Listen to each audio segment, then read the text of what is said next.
마태복음 12장 49절에서 50절의 말씀이 되겠습니다. 마태복음 12장 49절에서 50절 말씀, 신약성경 20면쯤이 됩니다.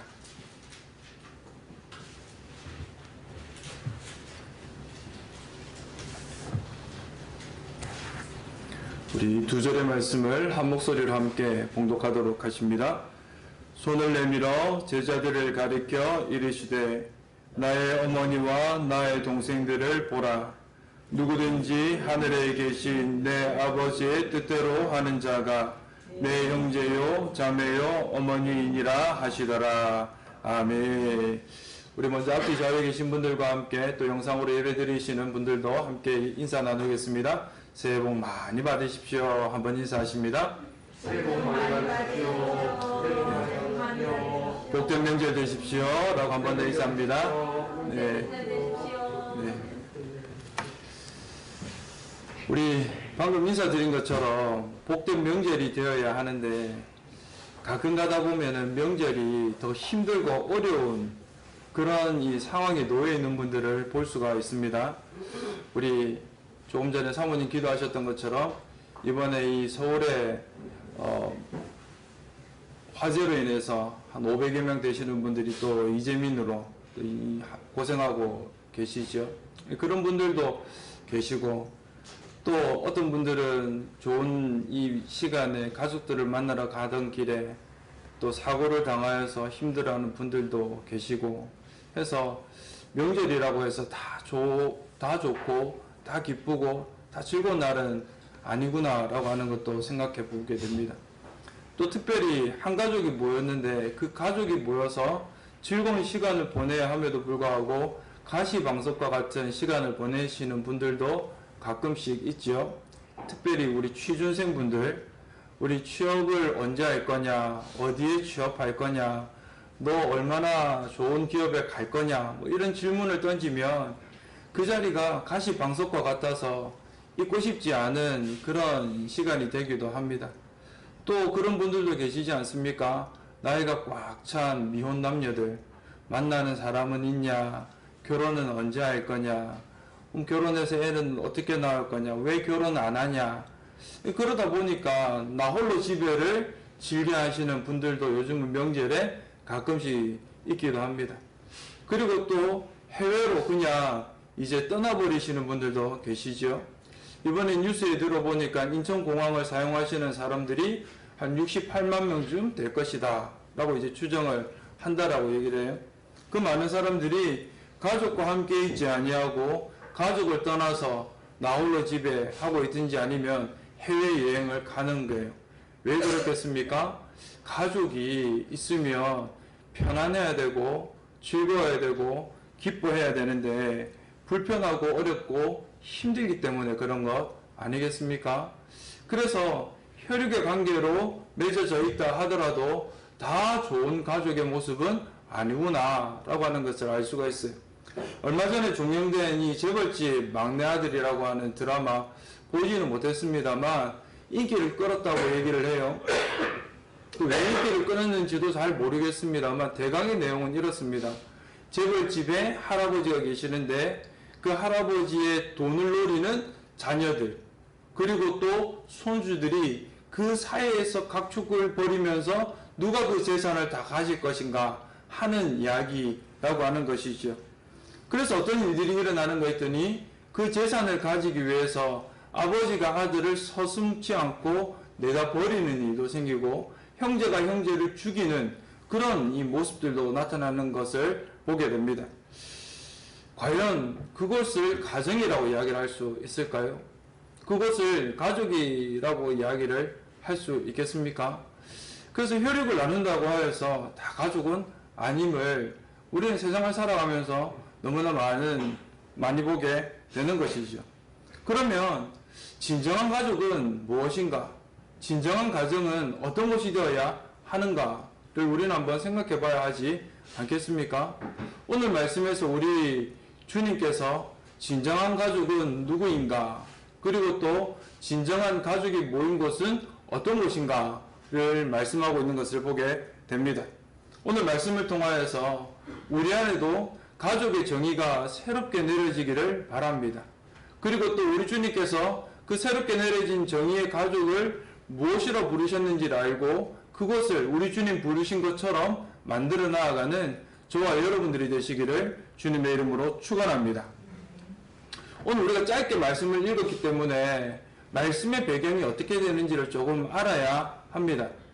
오늘 이 마태복음 12장의 배경은 처음부터 시작하여서 여러 가지 논쟁들이 일어나는 것을 보게 돼요. 시장하여서 길을 가다가 미리삭을 따먹게 됩니다. 그런데 그때 미리삭을 따먹었던 날이 언제냐 했더니 안식일이에요.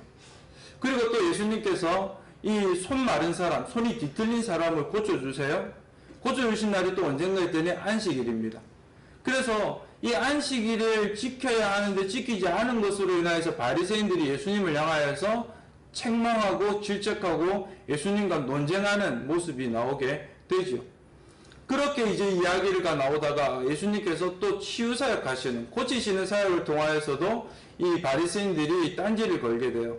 너 귀신의 왕 바알세불의 힘을 입어서 이렇게 이제 치유하는 것 아니냐라고 이야기를 하죠.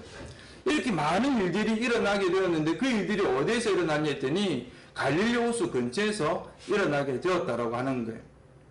오늘 우리가 읽었던 이 마태복음 12장에는 그 내용이 나오진 않지만 마태복음 12장과 이 평행 구조를 이루고 있는 마가복음 3장에는 이 사건들이 있고 난 이후에 어떤 일이 있었는지 한 가지 사건을 더 보여주게 됩니다. 그 사건이 무엇이냐면 예수님의 친척들이 예수님이 미쳤다 하여서 잡으러 온 사건이 있게 돼요.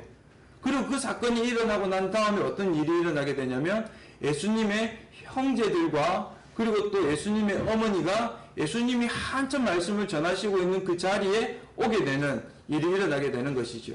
그러니까 여러 가지 사람들이 생각했던 율법들을 어기고 그리고 치유사역 하시는 그런 예수님의 일들을 사람들이 붙잡고 계속해서 논쟁하고 이것이 옳으냐 옳지 않느냐라고 얘기를 하니까 친척들이 예수님을 붙잡으러 와서 내치려고 하는 그런 상황 속에서 이 예수님의 가족들이 예수님을 찾아왔다라고 하는 거예요. 그러니까 이들의 마음이 예수님을 찾아온 마음이 대강 어떤 마음인지 우리가 추측할 수 있는 거죠. 예수님을 피신시키려고 하든지 아니면 그들도 와서 예수님을 책망하려고 하든지 어쨌든 그 자리에서 떠나게 하여서 하나님 나라의 일을 하지 못하게 하려고 하는 그런 방해적인 요소를 가지고 왔다라고 하는 거예요. 그 자리에 찾아오니까 이 사람들이 얘기를 하지 않습니까? 주님, 당신의 어머니와 당신의 형제들이 찾아왔습니다 라고 이야기를 해요. 그러니 우리 예수님 그들이 무엇 때문에 왔는지를 알고 계신 것이죠. 지금 하고 있는 이 일을 못하게 하기 위하여 왔다라고 하는 것을 알 수가 있는 겁니다. 그래서 예수님께서 하신 말씀이 있어요. 혈육이라고 다 가족이 아니다라고 말씀하신 겁니다. 뭐라고 말씀하셨습니까? 우리 오늘 읽지는 않았지만은 읽었던 우리 49절 앞절 말씀부터 우리 48절과 49절 두 절의 말씀을 함께 읽어보시도록 하겠습니다. 우리 다 말씀 펴셨죠? 그죠? 예, 말씀 우리 48절 49절 말씀 함께 읽어보십니다. 시작. 말하던 사람에게 대답하여 이르시되 누가 내 어머니이며 내 동생들이냐 하시고 손을 내밀어 제자들을 가리켜 이르시되 나의 어머니와 나의 동생들을 보라. 아멘. 사람들이 어머니요 형제들이 왔습니다라고 했는데 예수님께서 대뜸하시는 말씀이 누가 내 어머니이고 내 형제들이냐라고 하신 거예요. 그리고는 그 다음에 이어서 하신 말씀이 무슨 말인가 했더니 나의 이 제자들을 가리키시면서 나의 어머니와 나의 동생들은 이 사람들이다 라고 이야기를 하신 거죠. 그리고는 그 뒤에 이어서 하신 말씀이 뭡니까? 누구든지 하늘에 계신 내 아버지의 뜻대로 하는 자가 내 형제요 자매요 어머니다 라고 말씀하신 거예요. 그러니까 앞에 말씀한 48절에 나온 어머니와 형제는 하늘 아버지의 뜻대로 하는 사람들이 지금 아니다라고 하는 거죠. 그리고는 제자들을 가리켜 이 사람들은 하늘 아버지의 뜻대로 행하는 사람들이다 라고 이야기를 하고 있다라고 하는 겁니다. 그래서 우리가 정확하게 좀 더 분명하게 알 수 있는 사실 앞에도 제가 말씀드렸죠. 이 형제와 어머니는 하늘 아버지의 뜻을 행하는 그 주님의 일을 방해하러 온 사람들. 그러나 제자들은 그렇지 아니하고 하늘 아버지 뜻대로 행하기 위하여서 우리 주님을 쫓아 나온 사람들. 우리 주님이 말씀하신 진정한 가족의 기준이 바로 거기에서 나뉘게 되더라는 것을 보게 됩니다. 그렇기 때문에 우리 아버지의 뜻대로 행하는 사람들이 모여있는 것이 바로 진정한 가족의 모임이다 라고 이야기를 하는 거예요. 그렇게 놓고 보면 우리 헤어론 공동체가 진정한 가족의 모임의 공동체 아닙니까? 우리 하나님 나라를 세우기 위해서 우리 하나님의 뜻대로 우리 하나님 그 길을 걸어가기 위해서 모여있는 그런 사람들이니까 이것이 바로 우리 진정한 가족의 모임이 있는 곳이라는 것이죠. 그래서 우리 옆에 좌우를 돌아보면서 다시 한번 인사하시기를 바랍니다. 내 형제요, 내 자매요, 어머니랑 하기는 좀 그렇죠. 당신이 나의 형제입니다 라고 인사 한번 하셨으면 좋겠습니다. 당신이 나의 형제입니다. 당신이 나의 자매입니다 라고 인사하셨습니다. 우리가 바로 우리 하나님 안에서 우리 주님이 말씀하신 진정한 가족이라고 하는 것을 알게 되는 겁니다. 그럼 우리 이러한 진정한 가족이 모여있는 장소를, 진정한 가족이 모여있는 공동체를 우리 주님 무엇이라 정의를 하셨는가 했더니 마태복음 7장 21절 말씀을 함께 찾아보시겠습니다. 마태복음 7장 21절 말씀입니다. 신약 성경 우리 10면쯤에 있습니다. 마태복음 7장 21절 말씀 신약 성경 10면쯤에 있는데요. 우리가 한 목소리로 함께 읽어보십니다. 나더러 주여 주여 하는 자마다 다 천국에 들어갈 것이 아니요 다만 하늘에 계신 내 아버지의 뜻대로 행하는 자라야 들어가리라. 아멘. 뭐라고 말씀하십니까? 하늘에 계신 내 아버지의 뜻대로 행하는 자가 들어가는 곳 천국이라고 하는 것이죠. 그러니까 하늘에 계신 내 아버지의 뜻대로 행하는 사람들이 모여있는 곳 천국이라고 하는 겁니다. 하늘 아버지의 뜻대로 행하는 사람들이 바로 나의 가족이라고 하는 것이죠. 그러면 내 가족이 함께 살아가는 그곳은 무엇이 되는가? 바로 천국이라고 하는 것 아닙니까? 이 3단 논법이죠. 하늘 아버지의 뜻대로 행하는 사람들이 나의 가족이, 하늘 아버지의 뜻대로 행하는 곳이 천국이다. 그러니 나의 가족이 있는 곳 천국이라고 하는 것이죠. 우리 헤어론 공동체는 무엇인가 했더니 바로 천국이라고 하는 겁니다. 우리는 지금 천국에 들어와서 하나님 아버지께 예배드리고 있는 이들이라고 하는 것을 말씀을 통하여 알게 되는 것이죠. 그러면 천국은 어떤 곳입니까? 여러분, 천국을 직접적으로 경험해 보셨습니까? 우리가 천국이라고 말은 많이 하지만, 그리고 하나님 나라를 많이 이야기를 하지만, 그 하나님 나라를 직접적으로 경험하며 살아가고 계십니까? 사실 우리는 그걸 경험하며 살아가야 하는 자들이에요. 왜요? 하나님의 뜻대로 살아가니까. 그리고 그들이 모여있는 장소니까. 그럼에도 불구하고 우리는 천국을 너무나 형이상학적으로, 너무나 피상적으로, 너무나 이제 이미지적이고 추상적인 모습으로만 생각할 때가 많습니다.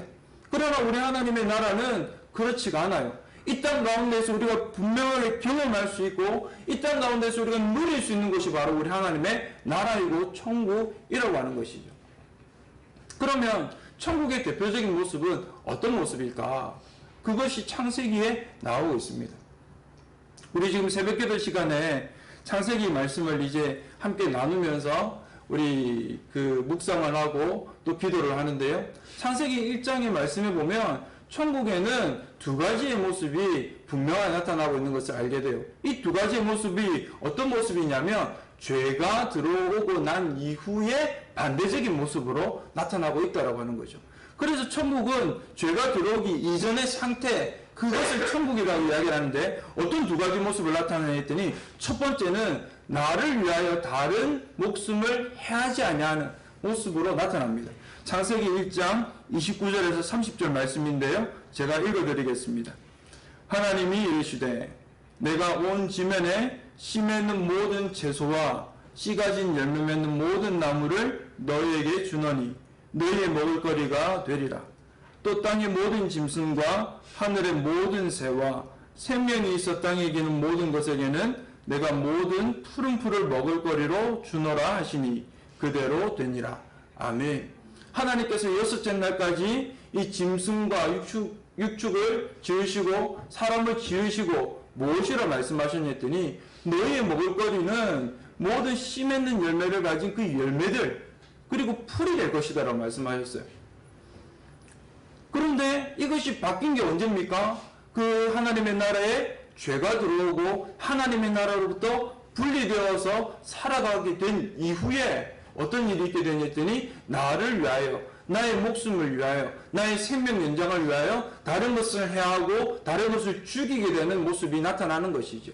그래서 천국의 첫 번째 모습은 무엇인가 했더니 나를 위하여 다른 것에 해코지하지 않는 것, 나를 위하여 다른 사람들에게 해를 가하지 않는 것, 그것이 첫 번째 천국의 모습이라고 얘기를 하는 거예요. 이 두 번째 모습은 어떤 모습인가 했더니 나를 위하여 다른 사람 탓하지 않는 것이라고. 죄가 언제 들어왔습니까? 하와가 하나님이 명하신 이 선과 악을 알게 하는 나무를 먹지 말라고 한 그 열매를 먹고 난 그 행위로부터 죄가 들어와요. 그리고 그것을 아담에게 먹게 하였죠. 그리고 아담에게 먹게 함으로 인하여서 어떤 결과가 일어나냐 했더니 하나님이 아담을 찾았을 때 아담이 이렇게 이야기를 하지 않습니까? 하나님께서 나와 함께하게 하신 이 여자가 나를 먹게 하였습니다라고. 즉 탓하고 있는 거예요. 그런데 아담은 하와는 뱀만 탓했는데 아담은 두 대상을 향하여 탓하고 있습니다. 첫 번째는 하나님을 탓하고 있어요.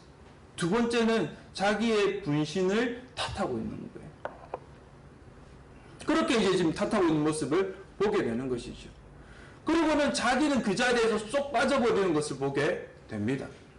즉 하나님의 나라는 나를 위하여 다른 것을 해코지하지 아니하고 나를 위하여 남 탓하지 아니하는 곳, 그것이 바로 하나님의 나라요 천국이라고 하는 것을 알게 되는 겁니다. 그럼 우리가 살아가는 가정, 우리 공동체는 이런 곳입니까? 나를 위하여 다른 사람을 해코지하지 아니하고 다른 사람을 위협하지 아니하고 또 나를 위하여 다른 사람을 탓하지 아니하는 그런 모습으로 살아갑니까? 나를 위하여 다른 사람에게 일을 가하지 않는다라고 하는 것은 뭐 좀 쉽게 이야기를 할 수 있죠. 나 중심의 이기적인 삶을 살면서 다른 사람은 피해를 입든 말든 아무렇지는 않게 사는 것이라고 생각할 수 있어요. 그런데 이것은 조금 이 지역적인 좀 좁은 의미의 나를 위한 남을 해코지하는 것이라고 볼 수 있어요. 좀 넓은 의미로 생각하게 되면 우리 가족 간에도 그런 것도 있지 않습니까? 우리 하나님의 사랑을 가장 많이 닮았다라고 하는 것이 부모님의 사랑이에요. 우리 하나님의 사랑은 무조건적인 사랑이기 때문에 부모님도 무조건적인 사랑이라 하여 하나님의 사랑과 부모님의 사랑이 닮았다고 합니다. 그런데 가끔 이런 말들 부모님들 하시죠. 내가 너를 어떻게 키웠는데, 내가 너에게 얼마나 많은 돈을 퍼부었는데, 내가 어떻게 고생해서 너를 대학 보냈는데 네가 나한테 이럴 수가 있어. 이렇게 이야기를 할 때가 있어요. 제가 아는 이 한 분 이 처가와 마음이 좀 맞지 않아 가지고 이 장인 장모와 깊은 대화를 나눴다고 얘기를 합니다. 그런데 깊은 대화를 나눴는데 좀 마음이 맞지 않아서 그냥 이 서로 그냥 조금 대면대면하게 살피다 하고 지났나 봐요. 그런데 이렇게 마음이 이야기를 하는 중에 이 장모가 사위한테 그래 얘기를 한 거예요. 딸한테 그래 얘기를 한 거예요.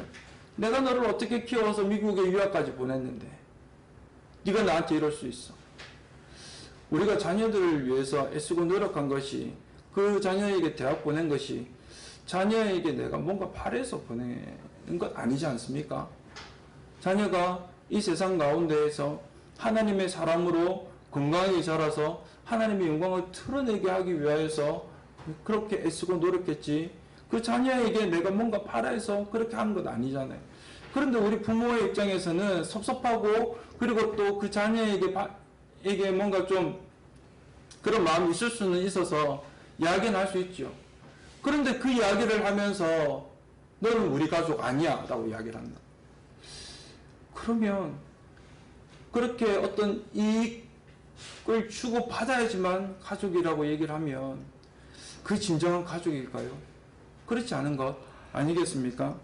그래서 우리가 좀 더 넓은 의미의 나를 위하여 다른 사람을 해하지 아니하는 것이라고 하는 것은 어떤 모습으로 나아가야 되냐 했더니 나를 위하여 조건을 걸고 도와주지 아니하고 나를 위하여 어떤 것을 바라는 이익을 가지고 돕는 그런 모습이 아니라 무조건적으로 나누고 베풀고 사랑하는 그 모습으로까지 나아가는 것, 그것이 바로 우리가 나를 위하여 해코지 하지 아니하는, 나를 위하여 다른 목숨을 해하지 아니하는 그런 이 천국의 모습으로 나아갈 수 있게 되더라는 것을 알게 되는 겁니다.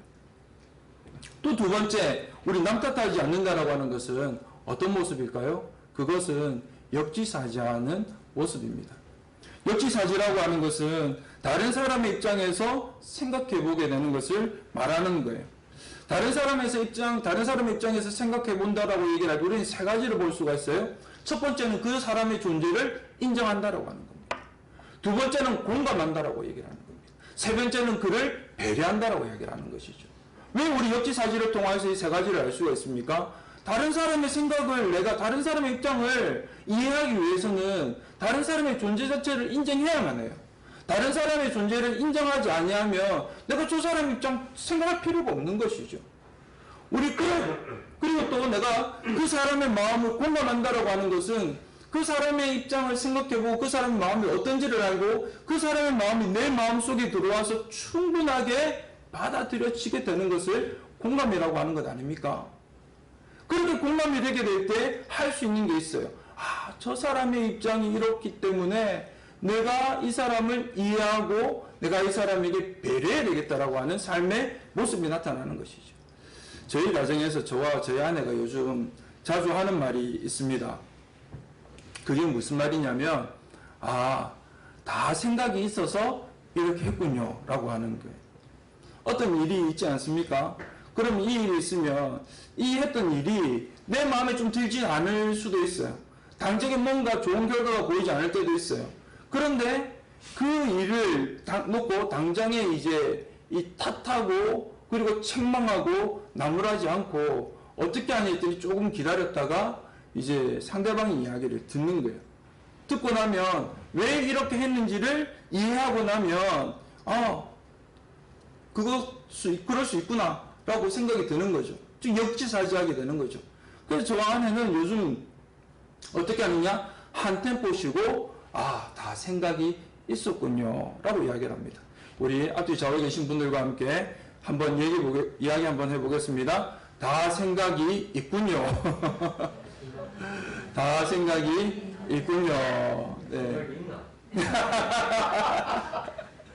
다 생각이 있습니다. 우리는 생각이 없는 것처럼 보이지만 다 생각이 있어요. 내가 그렇게 행동했을 때는 어떤 생각을 가지고 행동하지 그렇지 않은 사람이 아무도 없는 거예요. 그렇기 때문에 우리가 역지사지한다라고 하는 것, 다른 사람의 존재를 인정하고 그 사람의 마음을 충분히 공감하여서 그리고 그 사람을 향해 배려하며 생각이 있군요라고 하게 되면 어떻게 되는가? 탓할 수가 없는 거예요. 그 사람의 문제로 인하여서 이것이 결과가 일어났지 다 너 탓이야라고 이야기를 할 수가 없는 것이죠. 우리가 그런 삶을 살아가게 될 때 그곳에 무엇이 이루어지는가? 바로 천국이 이루어진다라고 하는 겁니다. 그러기 위해서 해야 되는 우리 행동이 하나가 있습니다. 그것이 무엇인가? 들을 수 있는 마음이 있어야 돼요. 상대방의 이야기를 들을 수 있어야지만 그 사람의 존재를 인정하고 공감할 수도 있고 배려할 수도 있는 것이죠. 듣지 아니하고 내 얘기만 하게 되면 그것은 소통이 되지 않는 겁니다. 우리 하나님께서 아담을 찾으셨어요. 아담아 네가 어디에 있느냐? 라고 이야기를 했을 때 아담이 내가 하나님을 보기에 두려워 숨었습니다 라고 이야기를 하지 않습니까? 그리고는 이제 네가 왜 그렇게 했느냐라고 얘기를 했을 때 하와의 얘기를 들어야 되는데 아담은 하와의 얘기를 듣지 않습니다. 그 자리에서 바로 하나님 나와 함께하게 하신 이 여자가 나로 먹게 하였습니다라고 탓해버리는 것이죠. 하나님 그렇게 물었을 때 먼저 그렇게 이야기할 수 있는 건 아닙니까? 왜 나에게 이렇게 했어요? 그럼 하와가 미안합니다. 뱀이 이렇게 해서 이렇게 되었는데 정말 잘못됐습니다. 라고 이야기를 할 수 있는. 그럼 그렇게 듣고 난 이후에 상대방의 마음을 알게 되면 그 아담도 하나님 앞에 뭐 듣겠어요? 하나님 죄송합니다라고 하는 회개의 마음부터 일어나지 않았겠습니까? 그런데 들으려고 하진 않습니다. 남 탓이라고 하는 것은 듣지 아니하고 내 중심에 내 마음 그것으로 다 기준으로 다른 사람을 이야기를 할 때 남 탓하게 되어서 있는 것이죠. 우리 역지사지하기 위하여서 듣는 연습부터 하기를 바랍니다. 가정에서 우리의 자녀들 이야기 많이 들어주십시오. 우리 공동체에서 우리가 함께 살아가게 될 때 듣고 있기가 힘들다 할지라도 우리 공동체 속에 있는 이야기들을 많이 들을 수 있는 저와 여러분들이 되기를 바랍니다. 그렇게 듣고 이해하고 인정하고 공감하고 배려하게 될 때 우리 공동체가 하나님의 나라가 되는 것이 아니겠습니까? 비록 이곳은 우리 혈발육으로 뭉쳐져 있는 것은 아니라 할지라도 하나님 나라를 함께 만들어가고 그 하나님의 뜻에 합당하게 살아가기 위하여서 모여있는 우리 주님의 말씀하신 진정한 가족이라면 이곳에서 우리가 천국을 만들어가고 천국을 세워감으로 말미암아 하나님의 뜻에 합당하게 살아가는 것이 되어야 하는 것 아니겠습니까? 제가 작년 3월인가 아마 이 책을 한번 소개했던 적이 있습니다. 어떤 책이냐면 불편한 편의점이라고 하는 책을 한번 소개를 했던 적이 있어요. 최근에 불편한 편의점 2권이 나와서 제가 이제 또 구입을 해서 읽고 있는 중에 있는데요. 1편 읽었을 때는 거기까지 좀 생각을 미치지 못했어요. 근데 2편을 읽고 있다 보니까 예수님이 지금 그곳에서 살아가고 있는 모습을 보여주고 있구나. 그리고 그 예수님의 모습을 통하여서 그것이 불편하지만 천국이 되어서 가고 있구나라고 하는 것을 느꼈어요. 그게 뭐냐면 1편도 그렇고 2편도 그렇고 이 편의점에 한 사람이 야간 알바를 하면서 이제 편의점에 있는 그리고 또 편의점 주변에 있는 사람들이 달라지는 모습이 나오거든요. 그런데 이 야간 알바를 하는 사람들의 모습이 어떤 모습이냐 했더니 남루하고 초라하고 어떤 사람은 노숙자였고 어떤 사람은 그냥 계속 알바 생활만 전전긍긍하며 살아오는 그런 사람들의 모습으로 나타납니다. 그런데 이들이 어떤 모습을 보여주냐면 자기보다 더 나은 사람, 자기보다 외적으로 외모적으로 그리고 또 세상적으로 더 뛰어난 사람, 그 사람들이 가지고 있는 문제에 관여하기 시작하는 거예요. 우리 사실 편의점이라고 하는 것은 어떤 것입니까? 지극히 개인주의적인 곳 아닙니까? 그냥 내가 사고 싶은 물건 들어가서 사고 그리고 계산하고 나오면 되는 곳이에요. 편의점에서는 1치 한마디 하지 않아도 됩니다. 왜요? 계산을 받는 사람도 카드 건네주면 꽂고 계산하고 바로 카드 돌려주기만 하면 되기 때문에 그런 것이죠. 이 지극히 개인주의적인 장소가 바로 편의점이라고 하는 곳이 바로 이 것이에요. 그런데 그곳에 있는 이 야간 알바생이 찾아오는 손님들의 그 푸념과 한탄과 고민 그리고 여러 가지로 가지고 있는 괴로움들을 들어주기 시작하는 거예요. 그리고 그들의 삶의 모습을 지켜봐 주는 거예요. 그리고 그들의 삶에 어렵고 힘든 그 부분을 터치해 주는 거예요. 그렇게 하다 보니 그 사람들이 가지고 있는 짐들이 하나씩 하나씩 내려놓아지게 되는 것을 보게 됩니다. 그리고는 그 속에서 그들이 도리어 회복이 되어서 세상 속으로 나아가 관계가 달라지게 되고 살아가는 삶의 모습이 달라지게 되고 인생을 바라보는 방향이 달라지는 것을 보게 되는 것이죠. 우리 해오른 공동체가 그런 것이 되기를 주님의 이름으로 축원합니다. 우리가 서로를 향하여서 불편하지만 그들의 이야기에 귀를 기울이게 되고 그들의 문제에 함께 고민하게 되고 그리고 그들이 가지고 있는 삶의 모습 가운데에 함께하는 그러한 일들이 일어나게 될 때 남 탓하지 아니하고 남을 내꼬지 아니하는 그런 모습으로 나아가게 될 때 우리 속에 하나님의 나라가 온전하게 이루어지고 그 하나님의 나라를 우리는 경험하게 되는 것 아니겠습니까? 명절이 되어서 우리는 함께 이 멀리 떨어져 있던 가족들도 만나고 또 가족들을 만나러 가기도 하는 그런 시간들을 가집니다. 그런데 그 모든 혈육으로 이루어진 가족 간의 관계가 결코 편하지 않을 수도 있습니다. 편하지 않은 가족의 관계라면 그곳에서 하나님의 뜻을 온전하게 나타내는 분들이 되시기를 바랍니다. 그리고 그 하나님의 뜻을 알지 못하는 이들을 하나님의 뜻으로 품으시는 저와 여러분들이 되기를 소망합니다. 그리고 그곳에서 다 그 사람들을 내가 이용하고자 하는 마음이 아니라 그들에게 문제에 대하여 탓하고 지적하는 것이 아니고 책망하는 것이 아니라 도리어 무조건적인 사랑으로 베풀고 그들의 마음에 공감하고 이해하고 들어줌으로 말미암아 천국으로 변화시켜 나아가는 저와 여러분들이 되시기를 주님의 이름으로 축원합니다. 그리고 우리 교회가 그런 교회가 되어서 우리 지역 사회에 우리가 하나님의 나라를 만들고 또 그 하나님의 나라를 경험하기 원하는 사람들이 이곳에 많이 와서 회복되어서 가는 것을 경험할 수 있기를 간절히 소망합니다.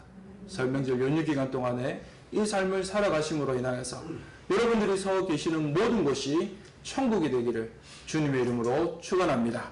우리 찬송가 한 장하고 또 결단하며 나아가도록 할 텐데요.